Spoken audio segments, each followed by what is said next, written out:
പാകിസ്ഥാൻ സൈനിക മേധാവി അസീം മുനീർ ടെഹ്റാനിലെത്തി എന്ന സുപ്രധാന വാർത്തകളാണ് ഇപ്പോൾ പുറത്തു വന്നിരിക്കുന്നത്.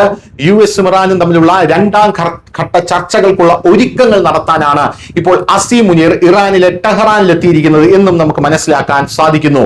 പാകിസ്ഥാൻ സൈനിക മേധാവി ജനറൽ അസീം മുനീർ ഉന്നതതല പ്രതിനിധി സംഘവുമായി ഇറാൻ തലസ്ഥാനമായ ടെഹ്റാനിൽ എത്തിയിട്ടുണ്ട്.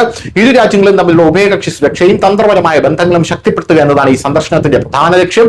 രണ്ടാം ഘട്ടത്തെക്കുറിച്ചുള്ള പ്രത്യേകിച്ച് അതിർത്തി സുരക്ഷയും ഭീകരതയ്ക്കെതിരായ സഹകരണത്തെയും കുറിച്ചുള്ള സുപ്രധാന ചർച്ചകൾ ഈ വേളയിൽ നടക്കുമെന്ന കോമഡി കലർന്ന ഒരു റിപ്പോർട്ടും ഇപ്പോൾ പുറത്തു വരുന്നുണ്ട്. അതായത് ഭീകരവാദത്തിനെതിരെ പാകിസ്ഥാൻ ചർച്ചയ്ക്ക് പോകുന്നു എന്നുള്ളതാണ് പ്രധാനപ്പെട്ട കാര്യം.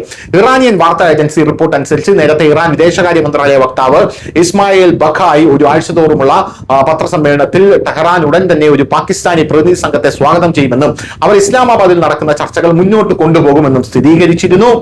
യുദ്ധം അവസാനിപ്പിക്കാനും സമാധാനം സ്ഥാപിക്കാനും ലക്ഷ്യമിട്ട് ശനിയാഴ്ച ഇസ്ലാമാബാദിൽ യുഎസും ഇറാനും തമ്മിൽ നടന്ന ഉന്നതതല യോഗം പരാജയപ്പെട്ടതിനെ തുടർന്നാണ് ഈ സംഭവ വികാസം പുറത്തു വന്നത്.